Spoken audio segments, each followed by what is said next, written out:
And then I got this toy coming out.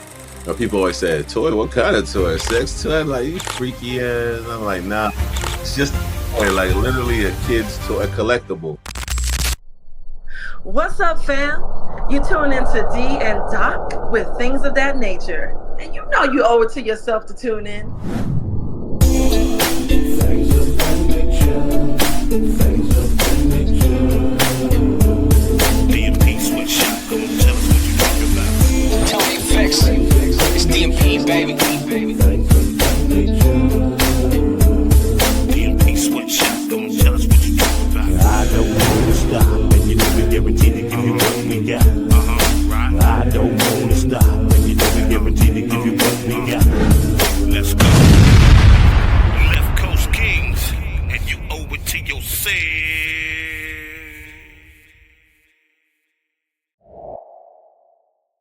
Let's go. Let's go. Let's go ahead and take this, and we'll be right back with more.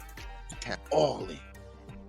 West Coast, stand up. Hold on to your seats, y'all. We about to take a quick break, but don't go too far because we'll be back with Ting 1 and Ting 2. Hey, what's good, y'all? I'm Funk Doc, Global Director of Culture and co-founder of UEP. And I'm Keedy Weedy. I'm the Director of Community Outreach.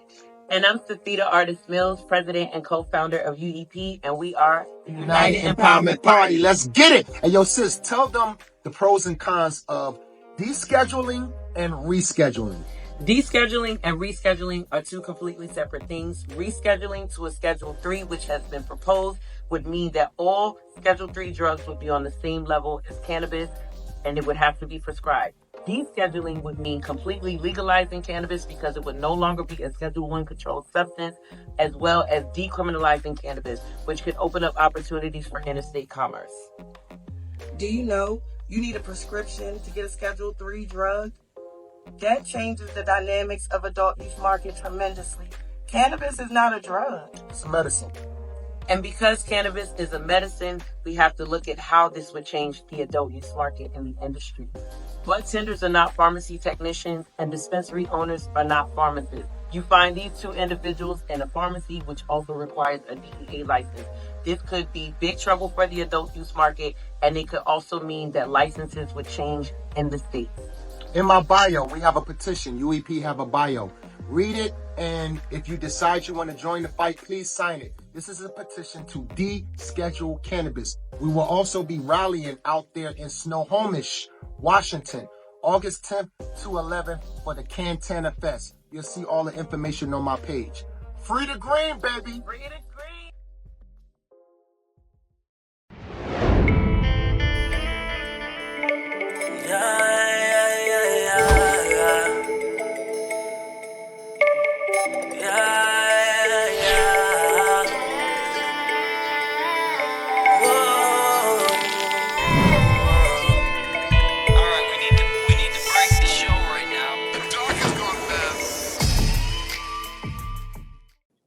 What up, world? We have the session. It's the Doc and Thing 2 over here with Thing 1. Hey, man, why don't you go ahead and introduce our special guest on what we got on the session today, my dude? For sure, man. We have our guest today is the individual that embodies the elements of hip hop. He's an artist, producer, photographer, graffiti artist, tattoo artist. Man, you could say a jack of all trades, but a master of none. But I think he's mastered most of these motherfuckers. The one and only Notorious Bent. What's up with it? Hey, what's up? How you guys doing today? Oh man, we doing great. Yes, that's awesome, man. Yeah, man, it's a good day. Oh yeah. So let's start this with your love for music. Where, and when? Oh man, that music thing go back to when I was a kid, and my uncle, he was managing. My uncle through marriage, he was managing a bunch of people at the time. So he came to my house. I was like 11 years old. He rang the doorbell, and EPMD's at my front door. He's like, "Man, I want y'all to meet my nephew." I'm like, "Oh, okay." He brought them to meet me. I didn't even do music. I'm just like, EPMD's at my house. I'm like, all right, cool. I was like, man, I listen to So a lot of them albums like going down. So as time goes by, he bring Rakim to my house. He brings Coogee Rap to my house. I'm a little kid. He's like, man, I want y'all to meet my nephew. So every time I reflect on that story, I'm like, why he come out of all of us in the neighborhood? He just introduced me to these people. You know, it's like he was leading me to a passion for something that I didn't even know I had yet. You know what I'm saying? So after time goes on, I chill with my boy, you know what I'm saying? My best friend growing up, this dude, he was already rapping and them dudes was freestyling. So he's like, man, you should rap, man. I was like, man, I ain't got time for that, man. I'm out here hustling. You know, he was like, man, you should just do it. So over the next course of years, I started battling all these people and it just became like this whole thing. I battled so many people, man, growing up. Like time I was 14, 15, 16, it was just like from Chicago to New York. I'm all over the place, and all these battles caused fights. You know, people got punched in their mouth. Everything was happening. It was going crazy. Then I was in Chicago. I was with E.C. Illa. I don't know if everybody know about E.C. Illa, but he's like the first white boy rapper from Chicago. So I ended up like booking a studio session. I did my first song over there, and then I did it. You know, I was excited. I came back to L.A. I called my uncle. I was like, man, I did a song. You know, this is the time when getting in the studio, everybody got a studio in their house. But back then, you couldn't get in no studio. There's no way you could get in the studio. It was impossible. Yep. It was like you had to pay all this money, and it was just like, you're not getting in the studio. So I ended up giving a copy of the tape. It was on tape. You know, they did it on reel to reel, and then they put it on a tape. I gave it to my uncle. Man, Epic Records called me so fast. In like a week, I had the biggest conference call, but I did a song with these kids. They were so young. He was all young. Their mama was like, you ain't doing no rap music. So then, you know, I had to get on the phone with the labels and try to start off my solo career. It was crazy because none of these other dudes that was on that song, their parents wasn't allowing them to do no music coming to no California. So I started talking to Epic Records more. I'm on the back burner now because it's like studio time. It was like, oh, we could get you in there in September. It was like April. I was back to the streets, man. You know, I was back to the streets. So then I just was back to the streets hustling. And then I ended up fast forward. I went to prison, everything, came back out. And I was like, man, I was in prison. You know, it was like everybody rap in prison. It's a cold game in there when it comes to rap. There was a lot of battles in there, too. There's a lot of fights. I had to knock out a couple people in there, but it was like I got out and back to the music, man. It was crazy. I got out. That's when everything changed. It started going faster. I couldn't even call my uncle. He's like, boy, you went to jail. I got you a record deal. Wow. So I couldn't even go that route. So I came back, started doing some auditions. I got sponsored by Pony, the shoe company. They gave me like $50,000 to do this album with Brick House Records. I was doing all these tours, got all these free clothes, and doing all the Tony. You know Pony, the shoe company. I had all these tours with them, and then I did that album. The Interscope started calling me. I didn't take that deal because it was crazy, man. The chick wanted me to smash for the deal. I'm like, I'm not smashing you for no deal, man. Come on. Then I ended up, fast forward, getting the deal I did with Pony. I did the album, and then that album led to my deal at Sony. Then I ended up signing at Sony. Then that album led to another. That same Pony album opened a lot of doors for me, man, because then I'm chilling in the studio. They call me from Neo's studio, like, hey, on this song with this artist. I'm like, ooh. It's like Neo. I'm like, who's that? Hold up. It's like, it's between you and Sean Paul, man, but we want you to jump on. So I go to the studio, I lay the track, man. Neo manager, everybody going crazy. They're like, man, come back to the studio, man. I want you to do some name drops. Went crazy. I busted because, you know, I was doing hip hop and reggae at the time. So it's like, so I ended up doing the reggae song with Neo. Then I didn't even care about that. Def Jam just tucked it away. Def Jam wouldn't even let me touch the record, bro. It was like, I still didn't know who dude was. You know what I'm saying? He was nobody here to me. Then I was probably fast forward like 2 years later. This is after I took the deal with Sony. I went on tour, did Lollapalooza, did all these tours. You know, it was dope. Came back off tour. I'm sitting there. I'm like, what's my next step? I go to this club. I hear this record in the club. I'm like, I'm sitting there. I'm with like one of the top execs from Warner Brothers, and I'm sitting there in the club and we chilling. I hear the song. The song flew past me, but then it was like when the song is over, I'm like, wait a minute. I was like, that was me on that song. So I was like, let me go to the DJ booth. I was at the DJ booth. I ran into Neo producer. He was like, yeah, man, we breaking. I was like, wait a minute. I need that song. He's like, man, you can't have that song. So fast forward, I ended up getting the song with Neo probably another 2 years later. Let Def Jam finally, Def Jam was like, they restructured his whole deal. So then all the songs that got him signed, they pushed him to the sides. I'm like, let me get my song out of that batch. So then I ended up getting that song and signing to VP Records. I'm still signed to VP Records right now. But like, I did a couple more songs with him, and then like started doing all these features with the Outlaws, all these people, and Kool Keith, Planet Asia, all these people, man. I'm trying to think. Oh, I did a song with rest in peace, you know what I'm saying? Shock G. Okay. That's what's up. I picked it with him, did the Digital Underground thing with them for a while, Money B. And then it just kept on going, man. I started doing songs with Six Shot and Wacko, and they were signing Cash Money. So I started doing some songs with them, Cash Money Cats. It's been a good career with that music, but as far as doing the music, you know, that payout is ridiculously low. How about that?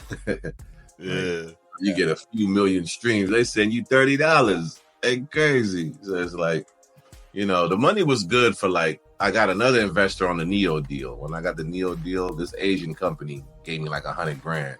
So I had the song on the radio. It was going good. They money, but then the song started bubbling real hard. Them dudes got scared, man. That music game ain't no joke. It was like, the song started bubbling so hard in Miami. They like, come to Miami, man. This song with Neo is dope. It's blowing. I'm like, let's go. They wanted to increase, like, there's like, yo, we want to increase the spins. We want to do all of this stuff. And my label was just like, I wasn't even signed to VP yet. That was like me just getting the deal. So I went back to Atlanta. I'm in Atlanta with Neo and everybody. It was going down, man. Everybody was coming through. It was like, it was dope. And then I came back, and then I got the deal at VP Records, and then the song been bubbling ever since. Till I got a cease and desist from Sony, and I never signed a deal with y'all on a song that I own.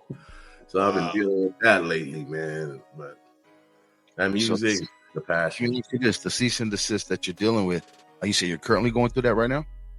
Yeah, I just got this email from Sony telling me that this song doesn't belong to me. And I'm like, bro, this song don't even belong to Neo. It belonged to me. So it was like, when all of that happened, Sony, when I signed my deal with VP Records, which is under Universal, I'm trying to figure out how Sony sent me this letter. You know what I'm saying? But who knows?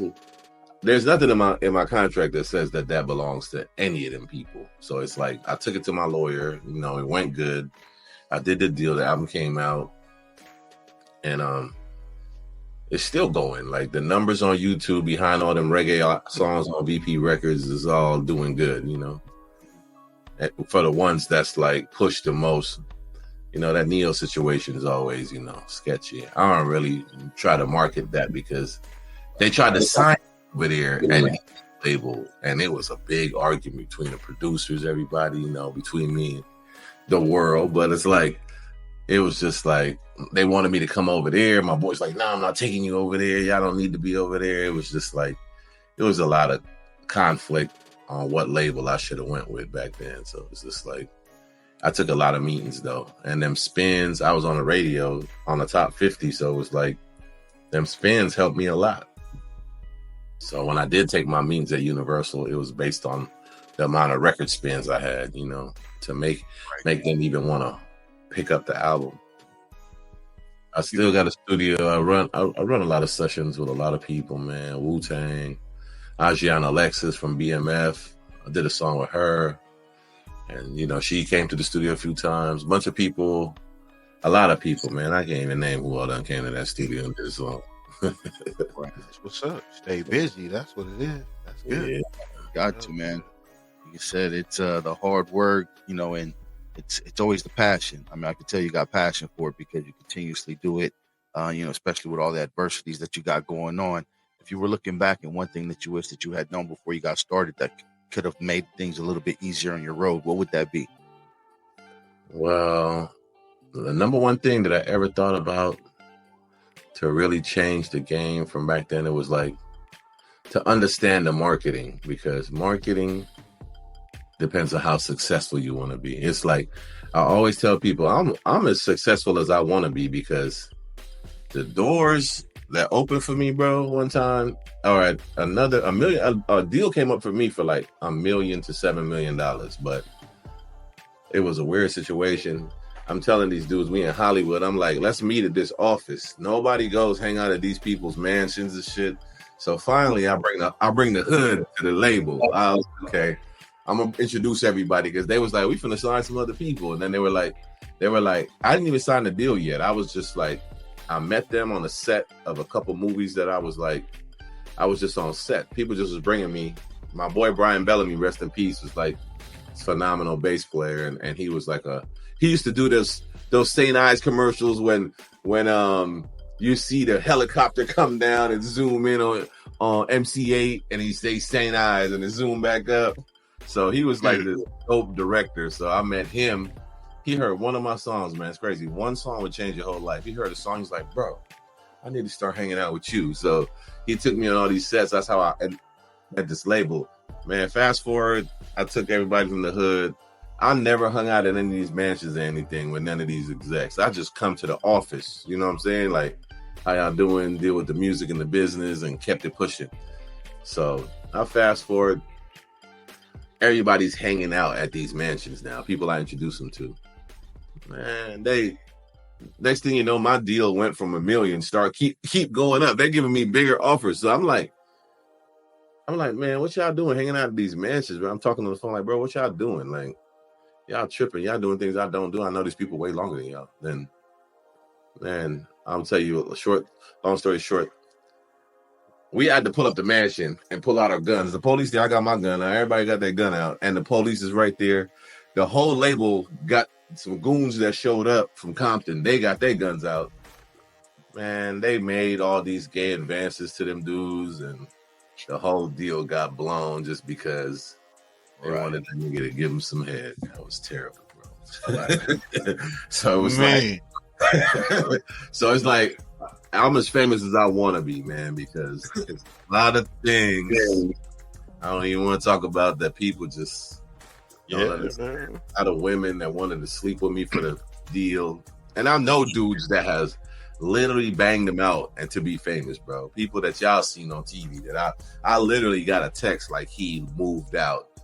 And I swear to God, he ain't on 106 and Park the next day and never again for the rest of his life. So it's like, are you willing to do that? You gonna date this chick to be famous? She put you all over the world, and as soon as your relationship done, you done. Right. It's not, were you really famous at all? You were number one on the 106 and Park. Mm-hmm. But as soon as your relationship done, you not even number two. You didn't even go down. You didn't even start going 2, 3. You didn't get to number 10 and then drop off the charts. You went from number 1 to 0 based on a relationship. That's crazy. Yes, so, man. When I saw all of that, I was like, "Why would I date you when I just watch you do 2, 3 dudes like that?" He's like, "Oh, Ben, you know, you the man." I'm like, "You got him his deal." I'm like, "I don't care. Like, I'm not finna be doing all that. You're not finna blackball me." And then to this day, dude can never come back. It's like, what does she do? Yeah. It's the power of the labels. They have powers. Like when you working for the labels for like 20 years, man, they had so much power, so many conversations with Diddy. I done kicked it with Kim. Everybody hella arrogant, you know. It's the big thing. Right. Yeah. Grew up, raised Mustard in the mix of it. Mustard was with us the whole time, man. And then Mustard got his thing and blew up. You know what I'm saying? It was just a one big family, you know. So, and I'm tripping because Kendrick just jumped on Mustard to do his thing. I'm like, wow. You know, I ain't heard a Mustard beat that's killing him. You know, I heard nice beats, but nobody's brought out a song in a while. That's like, now. So I'm driving at 6 a.m. and they playing Kendrick, going hard with the Mustard beat. I'm like, them boys got that right now. Yep. Indeed. That music, man, it's just, you got to be as famous as you want to be. And now, I mean, so many people be like, yeah, man, I wrote that song. I'm like, I never heard that before, bro. I meet a famous person every single day that I never heard of. Yeah. Yep. And that's all that's out here because the world changed so much, and the social media and the internet is just like, it's saturated everything. So, you know. And the labels, it depends on how much money they're going to put. They're going to start, they're going to make an excuse to stop, or they're going to, unless you do what they say, then you're going to be like, you don't understand how fame works. You got to listen to Kanye, man. Kanye tell you how fame works, man. Oh, yeah. Famous person is about who got the most money. Who got it. Yep. Saying. Mm-hmm. Yeah. What you into right now? Like as far as like currently, I know you said you know you're still into some music, but D said that you were into a slew of different things. What you got active at this point? Right now, I'm shooting a movie with Snoop and Exhibit. I actually got 10 movies, like Amazon, Apple TV, and I got them on Tubi, and I got one on Redbox. And this new one I've been shooting currently. I'm still doing scenes. It's like Snoop, Exhibit. I got who else is in there? The 5 Footers. I got Omar Gooding. I got King T. I got Medusa. I got mad people in this movie. It's like it's a West Coast movie with a whole bunch of West Coast. I got Razcast. So I got all these people in this new movie, you know. It's coming along. I got Day One, who was like a big producer for Snoop and Dre. I heard Exhibit sent me his new album, and Day One is the start of the movie. It's called a day in LA in the land, and it's about Day's life right in LA, and he's like a super producer, and you know he's doing music with Snoop and everybody you could think of. So it's pretty dope. Right. So that's the movie I'm doing right now. I just did a deal with Tubi for my boy. He has a show called Who's Daniel James, so that's coming up on Tubi next. And then I don't know, I'm not so positive how this is gonna go, but I might have a deal at Death Row Animation for Death Row, doing Death Row films and Death Row Animation, because all of this stuff might go, you know what I'm saying, that route. And then I got the Rolling Papers with Dave Chappelle. I need to show y'all that. So I got the Rolling Papers with Dave Chappelle. Then I designed the Rolling Papers for Dave Chappelle, and I designed the ones for Dr. Dre. Okay. I gotta touch it. I could show that, but you know. No, you could just shoot it to us later. Yeah. So then I'm doing that, and then I got this toy coming out. You know, people always say, toy, what kind of toy? Sex toy? I'm like, you freaky ass. I'm like, nah, it's just a toy, like literally a kid's toy, a collectible. Yeah. You know, I design a lot. It's crazy, man. Like you said, it's like a jack of all trades, but I've been designing for more than 20 years. So I'm a master at Photoshop. And then I do a lot of animation stuff. Did some animation stuff for Snoop. I'm doing I did a huge animation COVID video for Kaiser, man. Okay. They probably paid me like 20 grand to make that. So it's like, man, I've been working a lot of animation angles, doing a lot of animation for like some big companies, and these movies, so many movies out, and I might do another movie called California Underworld. So I'm waiting to figure out. They got a budget already for that, but we got to start shooting. Oh, and I did a documentary with Dr. Amos Brown, and I'm waiting for them to release that. They ain't decided where they're going as far as streaming. But that dude was Martin Luther King's only student.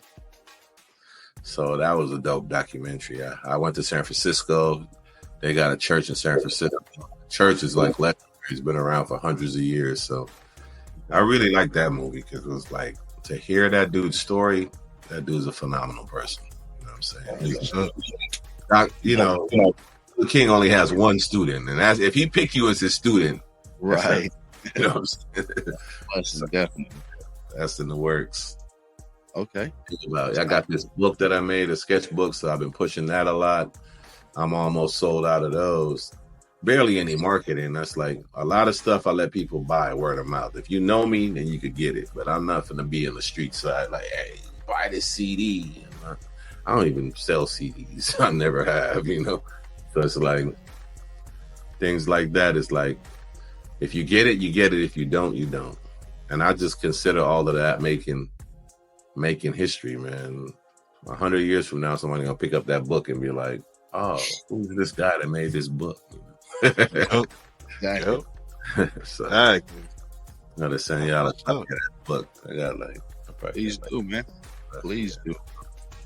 Then that toy, it should be. I just finished doing redesigning the boxes, so that toy should be out in a month. I hope, man. Okay. That stuff comes from China, and it's like, Yeah. it's a long process getting that stuff. Like, That's why they say the slow boat from China. That's that phrase right there, man. Everything coming that way takes a minute.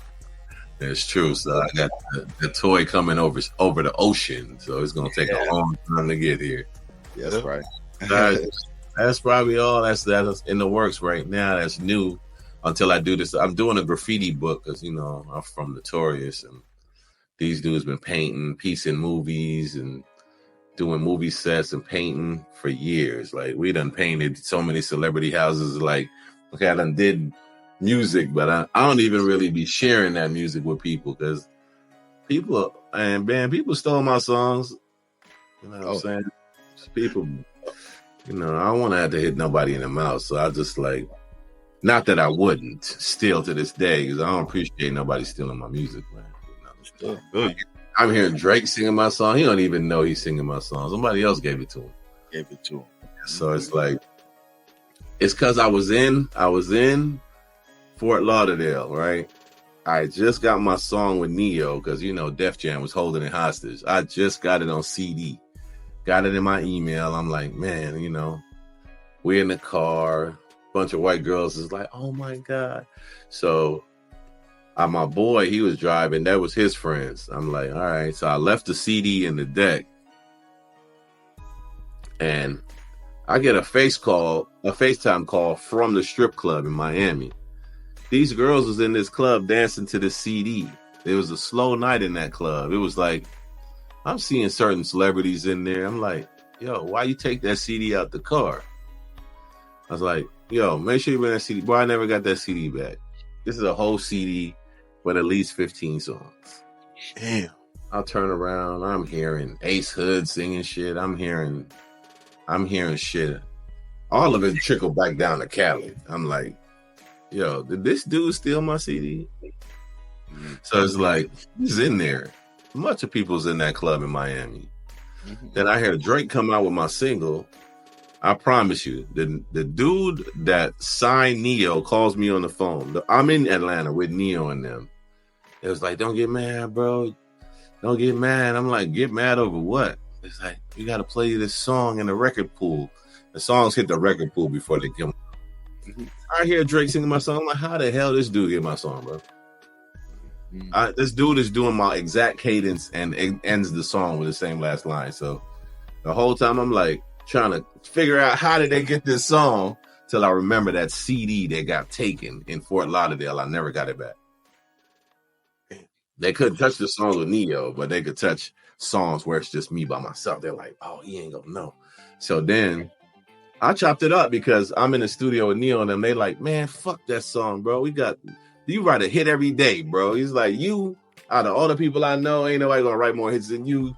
you might as well just leave that alone. I'm like, man, all right, whatever. I was already in the mix of that whole Neo thing, so I didn't even worry about it. But then, and the song, it did cool. I've seen Drake do his thing on that song. He did good. You know what I'm saying? Right. I started running out of the studio. I ran into another dude that had a lawsuit in Philly. He's like, man, Khaled stole my song. So I was like, wait, Khaled stole your song? That means he stole my shit too. That's what got me. Because he was at the bar. When I was on FaceTime, the girls was turning around. Khaled is getting drunk at the bar. So I was trying to figure it out. I was like, did this dude go to the DJ booth, man? Like, hey, man, that's my CD. Right. And just took that CD and just started studying it like a Bible. Yeah.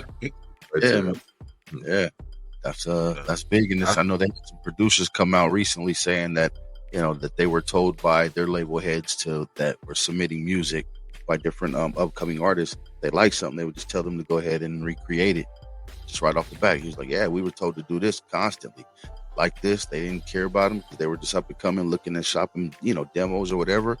And man, they came out and just said, yeah, this is that's what we were there to do. I was in the studio. I saw that a lot. It's like a producer comes in there, he plays his beat. I promise he'd walk out and them dudes playing it on the keyboard. Right. Without it's like we're in the studio with the biggest artists out there, and it's like they play all those beats, they love those beats, they recreate those beats in less than 1 minute, bro. These dudes are gospel pianists. Those dudes know how to, they will hear every chord in your shit. Right. They heard everything. Right. I done been in the studio a gang of times, bro, where a person play their song and then I see another person singing their song. Oh, yeah. I saw Nipsey singing a song that another dude recorded in my studio. That shit, dude moved out. He's like, man, I can't be a partner in the studio no more. I said, bro, you got your own song, Stoggers. You played it for Nipsey's producer. That was between the dude shot the video and everything. A week later, Nipsey had out a video, exact same hook. Nipsey's verses was different, but the same hook, basically the same beat, same concept. So it's like they're not stealing your exact lyrics. They're taking your cadence and your hook leads right, and the track. Yeah, in the studio they recreate a song. As soon as he leaves, make that beat. Mm-hmm. As soon as another producer leaves, make that beat. The boys didn't have no chance. You know what I'm saying? That's what made me even more shunned to like, oh, Ben, what you been working on? I'm like, oh man, I've been recording some shit. Oh, play it for me. I'll change the subject fast. I'll be like, oh, yeah, man, check out this video I just did with these people. Like, you know what I'm saying? Because I done directed a lot of videos and shot for a lot of like celebrities. So I just be like, oh yeah, I just did this. They be like, you don't ever want to play the song. I don't want to play no songs for y'all, man. You know what I'm saying? That means people try to buy from me. I'd be like, I'm not selling that song to you. It's like, nah. I don't care about how much you think you can offer me for a song.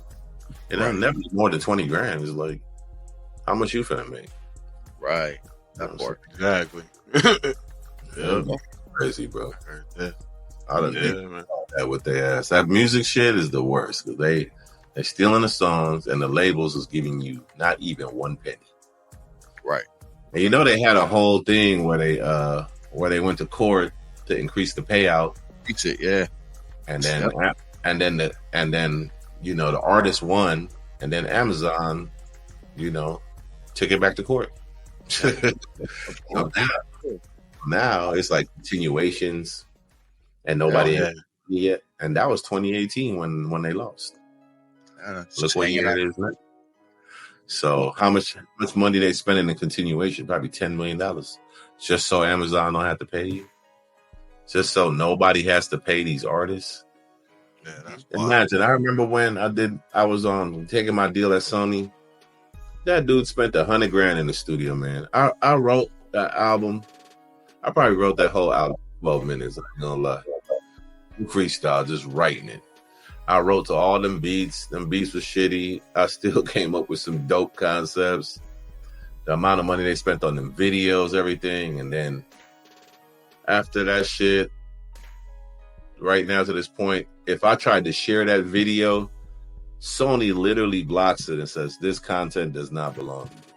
So it's like, I got that whole Sony project. I don't even share that. That's if I might share the whole song, but I ain't sharing none of that Sony shit. I go up there. I took my lawyer to them. They got nervous. They act like they was gonna try to give me back some of my rights to these songs. I was like, y'all know what? Y'all could have these songs. I wrote that album in 12 minutes. Take that shit. It's like, why do y'all? I'm nobody. Why y'all trying to keep my music hostage? And that shit been belonging to them this whole time since 2006. They just, it's like, what is y'all doing with this music, or why is it? I don't understand the concept of some of these, why they hold on to this music like that for so long. Then people was calling me from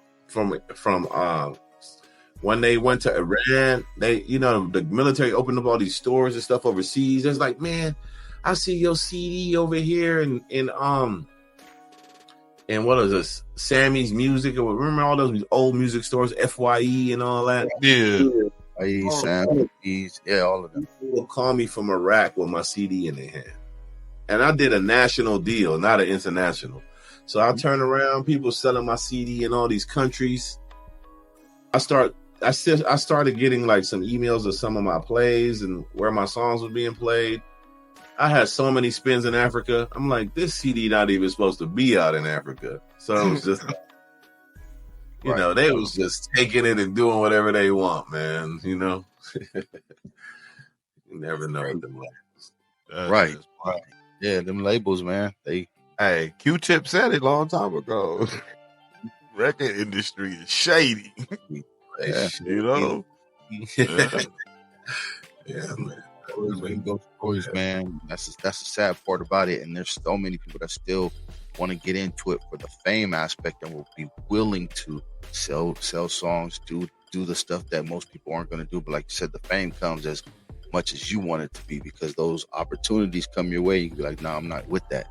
Or I rock like this, or I move like that. So, it's still people that would be like, yeah, and shake their heads to it. And that's what they would be willing to do. Or a partner of yours, a friend of yours, a label mate of yours. All of that shady stuff, man, comes right back around, because all they want to do is get that spotlight. I don't know, man. Every single time. It's like, I look at that music shit. Now, right now, I'm writing some songs with this Puerto Rican dude. He's pretty famous. And it's like, last night we in the studio till 6 a.m. He's like, get on the song. I'm like, nah, I'm good. I said, but I'll write these bars. You know what I'm saying? Right. Get on the song, man. Do a verse. I'm like, nah, I'm straight. You young niggas do this shit. Y'all excited about some shit that I already know. It's like, when y'all sign that deal, it's a wrap. Once you take it, it's a wrap. Even if you go independent and they try to pick it up, if you get distribution, they taking that music no matter what. So it's what, distribution? If you get a distribution deal, they're taking even if you get distribution, they taking that song, because you got to sign a deal with that distribution company. It's like, you gotta if you get a distribution deal, though, you got your own label, you're back. I mean, all that is to you. So they signing that through your label, though, not directly through a you know what I'm saying, through them to say, hey, we have all the rights to it. It's just we have the right to put it out. So but I signed that deal under my own label, and then I did a deal with VP Records. Like I told you, Sony sent me a letter telling me that this content does not belong to you. I just got that email. I got a couple of cease and desist letters myself, bro, and like I said, there's got to be somewhere in there where makes that makes them feel that they have the right to it. It's somewhere, bro. It's somewhere. They can't just come and just. I took it to my lawyer. It was like, I don't see where in that contract that they have a right to that music. It's like, right. So then you should have the right to do what you want to do with it. Then there's only one way or the other. I got enough money to sue their ass. I'll stretch their ass out for 10 years too. I ain't playing. I watched my boy sue Disney. It took him 11 years to get that money. Right. That was $1 million in lawyer fees. But he got his money. It took a long time. And if it's in there somewhere and you know that it's not, I mean, yeah, they're gonna do everything they can to go ahead and deter the lawsuit. But I mean, shit, you know what? Right is right. If you got the proof, and like I said, when you go in there, this is my shit. This is everything. There's nothing that shows that you guys own any rights to it. Why not? Right? Yeah. The only time them record execs is nervous is when the lawyers come in. Right. I promise you. I'll call Sony on the phone. You think they answer? They ain't trying to talk to me. They're like, nah. When my lawyer called them, like, oh. It's like, all of this stuff, man, trying to get your money is all. I watch Dave Chappelle them trying to get an increase on their payout, and they didn't win. Right. You know, they got the podcast with Dave and Mos Def and Talib Kweli. Yeah. They didn't win that case. You know what I'm saying? You was famous. You so famous. I heard Snoop talking about it on Instagram. He was like, man, this check they sent me, it was for crumbs. Compared to what they getting, hell yeah. Yeah, of course. Them labels, I did a music assessment, and dude was like, they owe you 13 million on just these. These are projects before. Right. This was a while ago, before I even released, because, you know, I got probably 26 albums online. So it was just depends on, they assess it depends on this. They was just assessing like based on streams. That's how much money they were saying. 13 million plus of streams. And this is coming out the mouth of BMI to me. I'm over there with the top people at BMI. Right. That gave deals to YG, everybody. The dude, they don't even work there anymore. It was like, man, this ain't worth it. Because those people got first dibs. So I used to go to these meetings where it was $11 billion of unpaid royalties. Right. And the top artist. 2001. You know? Then, so then they switched it up to where if you don't come claim your money, you have how many years you got to come get it? I think it's 5 years. You don't come get that money in 5 years, they get to keep it. But now they got it switched up to where they're giving you so little money. And imagine being a exec at a record company. It's probably the same thing as being a manager at McDonald's. You're watching these people around you getting this tour money and all this bread, and you still struggling. You done made this dude into the biggest star in the world, right? And you getting the McDonald's manager. Right. Yeah. Right. You know how that goes.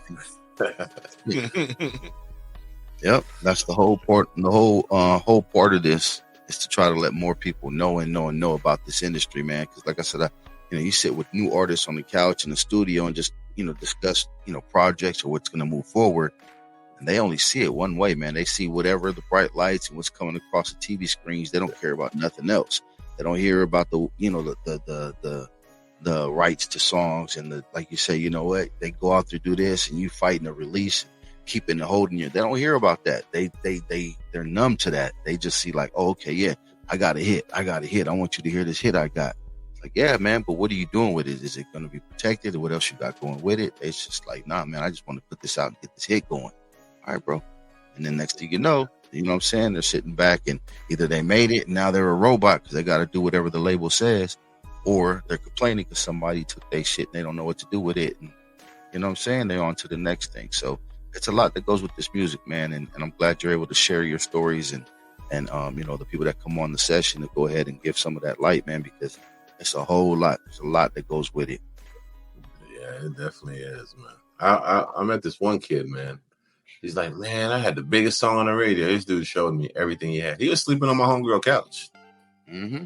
He's like, I made the beat. I wrote the song. I recorded it at my house. The song, I forgot that song. That song was real huge, man. It was like a good summer hit. It topped Billboard, everything. Right. They split it out the beat to these producers he didn't even know. So now they doing that now. So he made the beat. Yep. They shared it out. He said you had to give points to all these people. The boy ain't got no bread, man. Yeah. The boy's bad. Yeah. They be mad at me. I'm fly and they ain't got no bread. And I done saw them on TV with Drake. I'm like, bro. I be like, bro, why you mad at me? I'm just making it make sense. Like, I done did all that shit you did, and I see them stealing that music and living it up. You think them big artists got any money from that shit, bro? I'm in the room with dudes that have fucking diamond plaques, and them dudes ain't got no bread, bro. They don't own the songs, you know what I'm saying? Mm-hmm. Mm-hmm. And you're right about that, bro. And like I said, I done heard it with my own ears, and even when you go in there to negotiate on certain things, and like I said, man, they do no production, they do nothing of it. They got producers ready to break it down and reassemble it, or they're gonna say, hey, we're gonna take this producer off. Like, how you gonna take that producer off of my record? And that producer's who did the record that I brought to the table. Like, we don't give a fuck about them. We're gonna take them off and have our producer do it.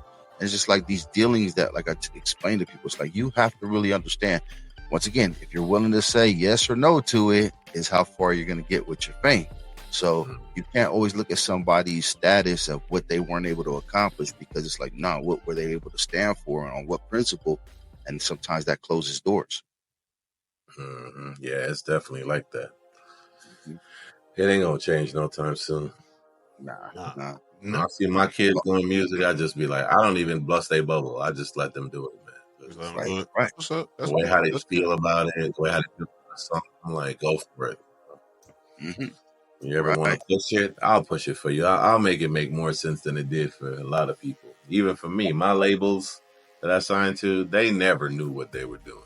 They didn't know what they were doing.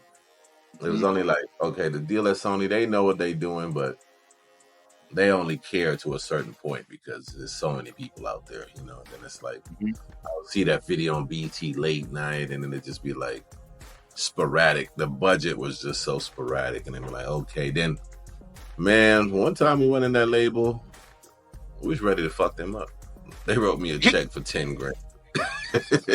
They gave me a check for 10 grand. I just got back off a tour. I was like, but they was like, you're on camera. My boy is a little in there about to fire on them dude that ran the label. He was the one that had us on the tour and had us. But then this is the thing about the tour that he missed. We stopped at so many cities. Every city I went to, you know what I did? I went inside the Warehouse Music, FYE, all these music stores. And I started asking them how many. I go in there, my CD sold out. I go in, they said, we restocked. We had 20. We restocked 40, and now we only got 2 left. I go to another store. It's like, oh, we just restocked another 50, and it's none left. So it's like, I'm just like, oh, so I'm just going to all these stores. So when we did that in every city on this tour, we get back like all these big stores and all these malls. We didn't even imagine going to every mall in the world that ran a music store and seeing how many they really saw. It's like, so when we get back to the label, when we get back to LA, he said, man, y'all ain't doing good on sales. That's what he said. No, of course not. Of course you're not. Every single store in every single state that we were in. And our CD was sold out. Every single store. Right. He's like, man, that's not enough numbers for y'all still got to recoup. And the recoup conversation comes up. That comes up. Yeah. Of course. Yeah. Of course. I hear that, my man. Definitely. Yeah. But the movie still got a passion for it. What's up with the movie thing? How'd you get into that? The movie thing. Well, actually, let's take a quick break, pay some bills. We're gonna come back and we're gonna talk about the movie thing. All right.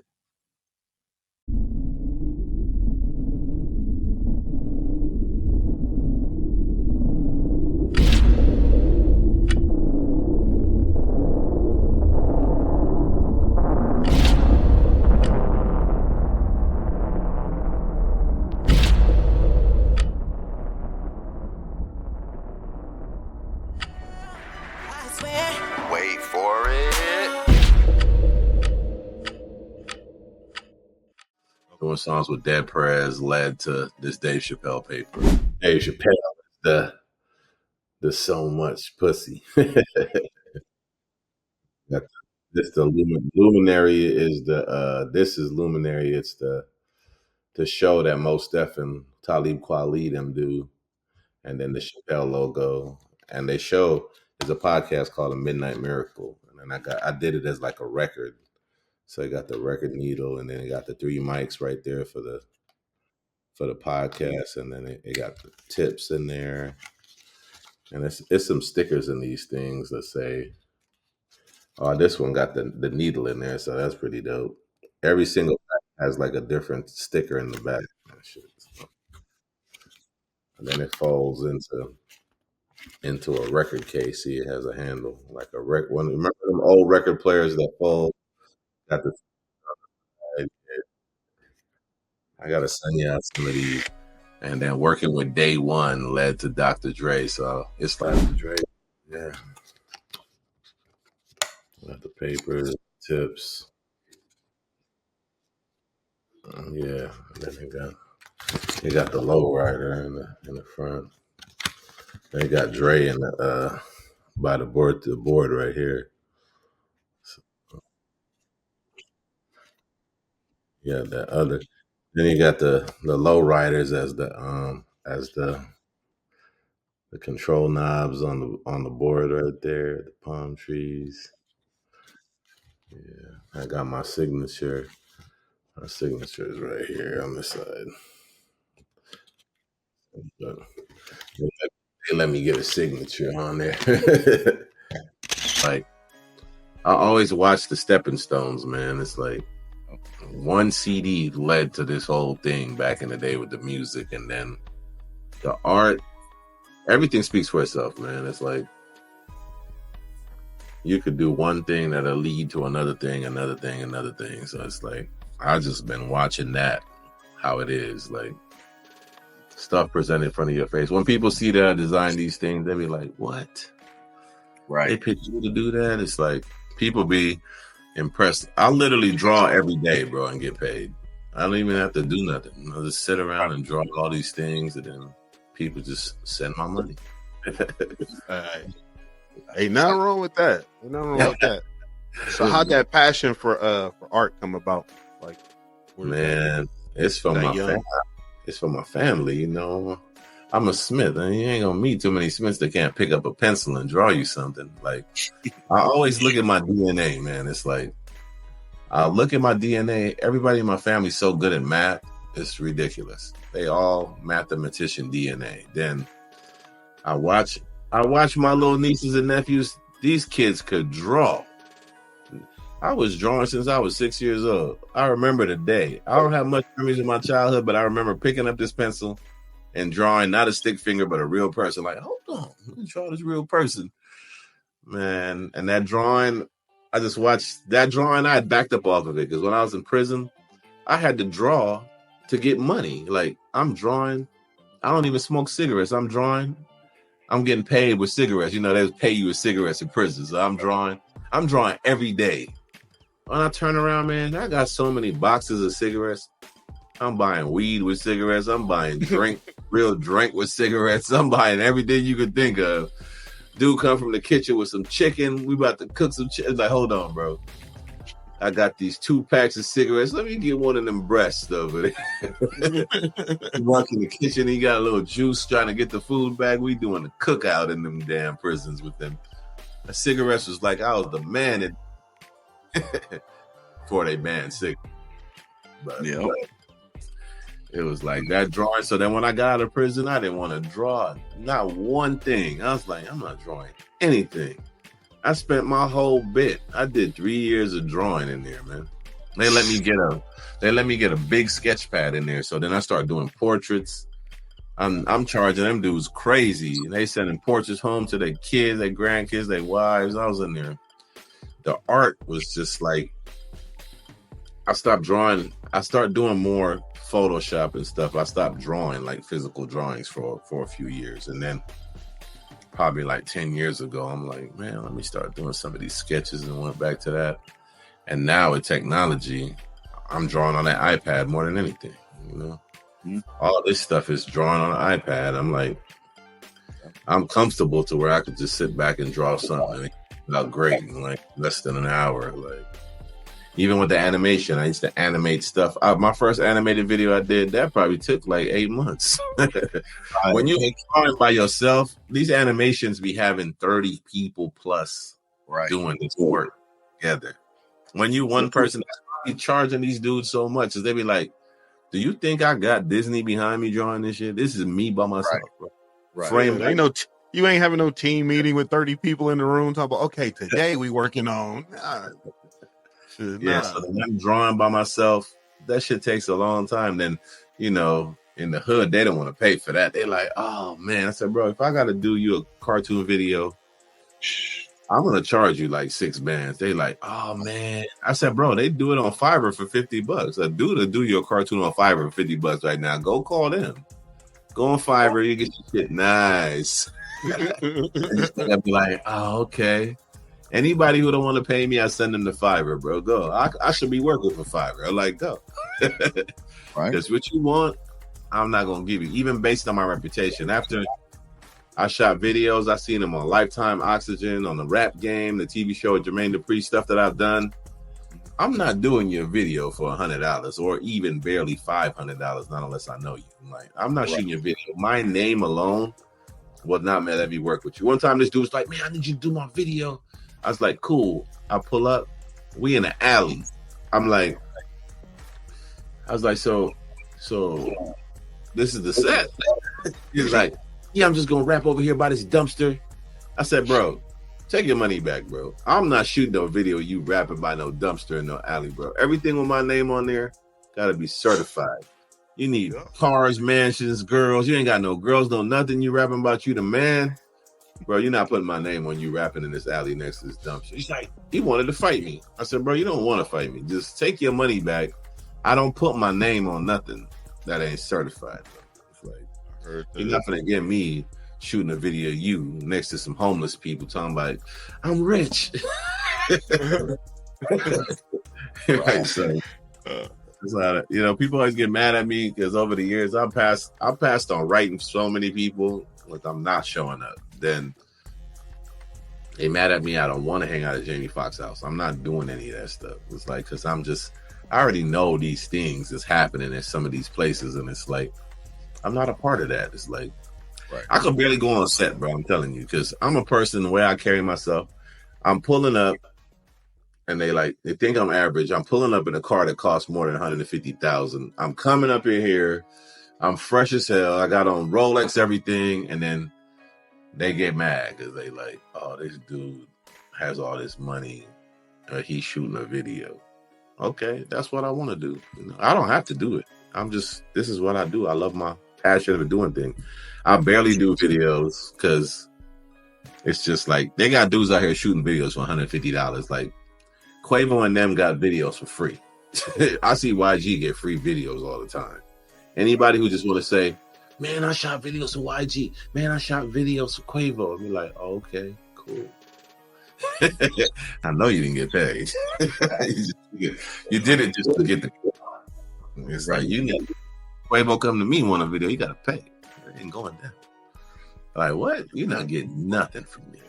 You gotta take pride in your quality, man. You gotta know your worth. You can't just just trying to get that's not putting your name out there, because if you're not getting paid, what makes you think they're gonna reference you or you gonna get that? Nah, you gotta put a price on your work, no matter what it is, man, and do it with pride. And it can't be and you can't lower your standards for somebody else, man. I knew this tattoo artist like that, man. This lady came in with this picture. My friend drew it. He was like, "I can't put that on you like that." He said, "Because that would be an insult to my work." And he was like, she was like, well, he was like, "This is horrible writing for a tattoo." He was trying to explain to her. She was just so he was like, "Look, you can go over to the other spot. They do anything." He was like, they'll put anything on you. He said, "Me, you're not going to walk around and say this came from me." Nope. They're like, "Oh shit, did Ray Charles do your tattoo?" Yeah. And he was like, he said it wasn't. He's like, "I could do a better job. Let me redraw it." She was like, "Oh, my friend's good." He was like, "Not really, though." He was like, "Nah, I can't. It's not. I can't put that on." Who did that tattoo? Yeah, you putting your name on that. So yeah. Right. Yeah, I leave my name off a lot of stuff. I done shot so many videos with my name. They like, "Put your name on there, bro." Still don't be on. I did a lot of art. My name ain't on there. It's just what I want to put my name on, Right. So it's like, you gotta watch. You just gotta be, you know what I'm saying? You just gotta take pride in your work. I guess that's how you gotta look at it. Yeah. But some people just doing anything, man. I used to be around all these top directors. I'd be like, "Bro, why you shoot that video for $150? I'm having powwows with these dudes. What y'all doing, bro?" They brought the market down when we was getting $2,500 a video. He's like, man, I do a 1 minute video for $150. Everybody jumped on that. So he had to pull him to the side and say, bro, you fucked up the market. Because now everybody's shooting videos for $100. Who wants to be a video director for $100? You know how much work you do? These dudes are shooting 3 days for $100 or for free. Let's put their name up. Like, man, they know not to call money. They ain't calling me. They know what. Money, bro. Yeah. First of all, I'm coming. My outfit gonna cost more than your artist and yours. So it's like, how do you think you're gonna get me to do that for you? It's not gonna happen. I'm not in that game. I'm shooting videos for big name people and they commenting on my clothes. Like, this thing came to work in Louis Vuitton. So you the star. Right. So it's just like, it's every day for me. You know, I have family. It's just every day. Yeah. To see him in something other than that, you be like, what's wrong? Hey, fam, you good, fam? What's going on? You know what I'm saying? Yeah, that's just yeah. It ain't a gimmick, you know what I'm saying? Some people like, you know, they fake it to make it, but that's it. This is I don't care if we pull up to the motherfucking to the campsite at the lake, bro. He got it, you know. I'm dripped. I don't go nowhere. I'm dripped every day, and I'm just going to work right now. You know what I'm saying? Right. I'm gonna be inside. I'm not outside. I'm gonna be inside. I'll probably have a couple meetings, and then that's it. But I'm not gonna lie, how I carry myself makes a big difference because people want to work with me based on that. Right. You know, it's I love the feel of being hungry and people want to work with you. It's like you could be a person who is like very hungry and they give you the chance. I've been around people who have billions of dollars and they make beats. Them dudes don't get on because, bro, you got $1 billion and you trying to get in with us, bro. You're way up there and you don't deserve it. Right. So they're not gonna give you that. But like, I've seen people who carry themselves in a certain way and they'll give you the opportunity. You know what I'm saying? Right. If you come from some rich ass family and your billions came from your daddy, they not finna. You know what I'm saying? Right. Yeah, you gotta, they always look out for the little people, man. And then, right. Yeah. Yeah. Yes, sir. Definitely, man. In a fast-paced environment and world that we live in, man, I know innovation is the key to a lot of success. How do you foster like innovation amongst your label, yourself, when you come across different things, like to stay, like you said, you're thinking toys, you're thinking rolling papers, you have like different ways of exploiting your talents. Like, how do you stay innovative with all that going on? You know what, man? Every time the New Year falls around, I'm like, it's New Year's Eve. I'm like, my girl be like, let's go. I'm like, we're not doing none of that. You stay over there, and I'm going to be over here by myself. Because you start a fight with me or argument, I'm not kicking off my New Year with that bad energy. So I sit back on that day, and I'm like, okay, this is the day that I'm going through programs. Okay, so I use this program from animation. This new one is out. I take this step out of like, okay, can I implement AI into this? I take that time to see what's new and what I'm going to need to make it go forward. So using the same cartoon software that The Simpsons use. Okay, I'm going to move to that. This is what I'm doing this year. I'm going to spend an extra $3,000 to be in that lane. Then if I'm like, okay, 3D is going to this new level, I'm like, okay, I'm gonna start honing in my 3D skills for this year, because I know that the more 3D I do, the more money I'm gonna make, probably on logos, or like there's a lot of I'm in the marijuana field as far as design.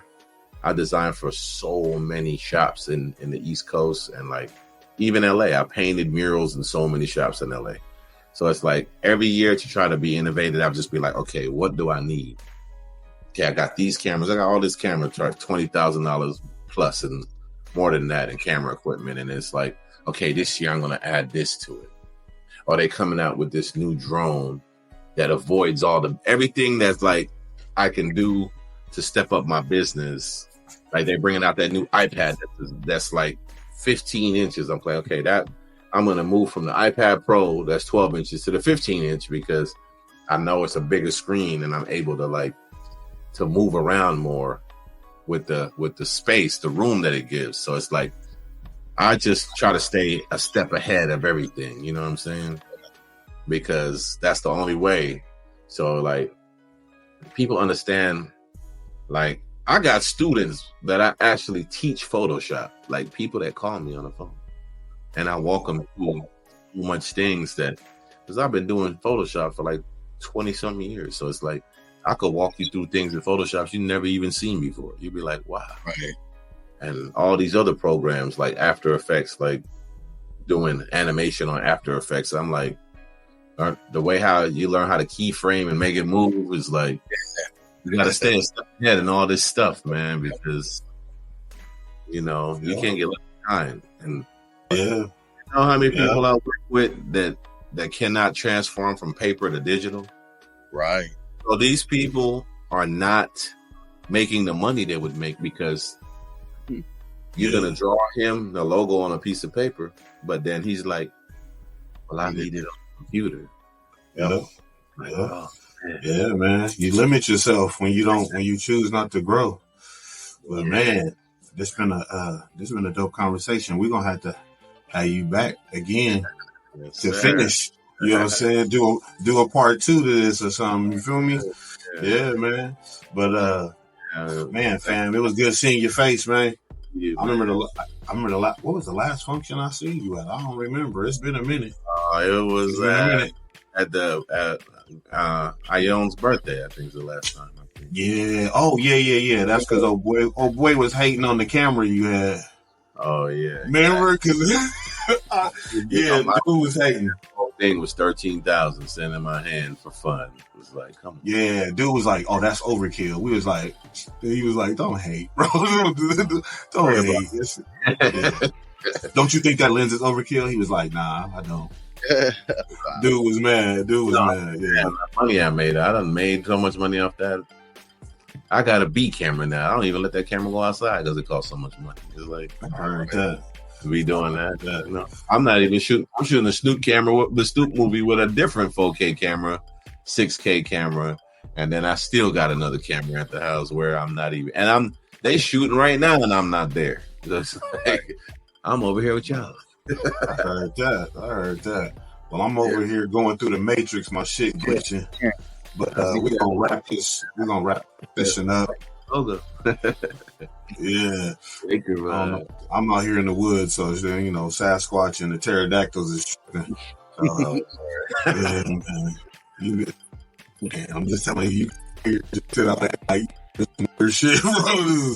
It's all good though. But man, for thing 1, the session, I appreciate you. Yes, sir. Let's do it again. Y'all have a good day. All right, y'all. Have a good one. All right, bro. If you put as much time into working on winning as you put into thinking about losing, you'd already be a champion. I've been through some things in my life, yeah. All the ups and downs, trials and tribulations, I'm gonna hold my ground, 'cause I was still a little different. I've been through some things in my life, yeah. All the ups and downs, trials and tribulations, I'm gonna hold my ground, 'cause I was still a little different. Things of that nature, things of that nature. What you think about that shit? Man. That was a nice session right there. You said, what did you say? A jack of all trades and a master of none? Man. Shit. Him and Dollar need to be standing right next to each other, bro. Yes, sir. I think that would be an amazing collab on Get Bit and DBI. Man. Don't forget the leash. Throw her in the mess. Don't forget the leash, too. Yeah. Some good, down, wholesome talent content and some down-to-earth people, man, that's giving you resiliencies about their life and how to make it. That's what this show's about. And we might not have the big, bright light superstar names. These are superstars behind those names, y'all. Yeah, y'all better catch on, man. You be as famous as you need to be, not as other people think you need to be. You know what I mean? Stop. Yeah, stop trying to be like the next person. Be yourself and be as famous as you need to be, man. Because there's a lot that comes with it, and there's a lot can't deal with when it comes to it. So you gotta be, you gotta stand on your morals and your principles, man. You gotta believe in yourself. You know what I mean? Don't never devalue yourself for $1 or for an opportunity, because you don't know what all comes with that and how long it's going to sustain. You know what I mean? Like, what did he say? He was like, hey, dude was number one on 106 in Park and never seen again. How you go from number one to 0, bro, to no plays? And it's just comment on that. Don't let nobody else devalue you. Like, don't devalue yourself, but don't let nobody else devalue you as well. Even more important. So, and look, it goes both ways, right? Here it is. Exactly. Is a dude. You hear all about like I said, once again, all about the males that ask the females that are coming up, as we heard with the lease, right? And now you get the other side of this, where now it's a dude asking for the favors to be put on and get your name in the bright lights, or at least to enhance your career to further stardom, right? So don't think it's just the men. It goes both ways, man. The record industry, Hollywood, you gotta tread lightly, and stand on your shit. Yeah, there you have it. It's a glorified pimp and hose game, bro. Yep. Which one are you? Which one are you? Are you the pimp or the hoe? You know what I'm saying? And I understand in some situations you have to be the pimp and the hoe. Right. You know what I'm saying? But as long as it's you, I'm saying pimping you, and somebody else ain't pimping you, then you good. That's what Ice-T did. Ice-T was like, man, I looked at this as the pimp game, so I'm gonna pimp myself. I'm gonna put myself out there. You know what I mean? So stand on your shit, people, and don't let nobody devalue you. Male, female, don't sell yourself short.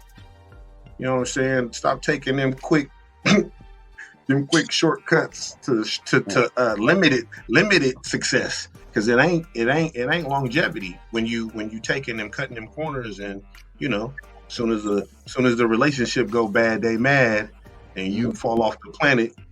There goes your, There you have it. Hey, lessons learned, baby. What we got, man. We got knowledge for y'all all day. Just got to listen to it and accept it and digest it. And for once again, everybody check the descriptions on all our damn episodes. Y'all got more plugs to these individuals, the shout outs, list the shout outs all the time. We plug in their people. Once again, support the support, y'all. Support the support. Network is the best work, baby. On that note, shit, you know what I'm saying? I'm kind of cottonmouth, my dude. Man, I feel you, bro. Me too. I guess it's time to go put something good in that belly. Yeah. And we'll catch y'all on the flip side on the next time. You feel me? Yep. Thing 2, Doc Madness. Thing 1, Left Coast Kings. Yada.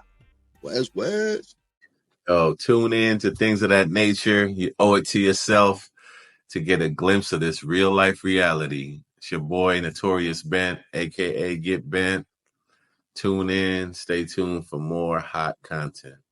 Things of that nature. Things of that nature. Okay, Things of That Nature, fam. If you like what you heard, I need you to share, like, and subscribe.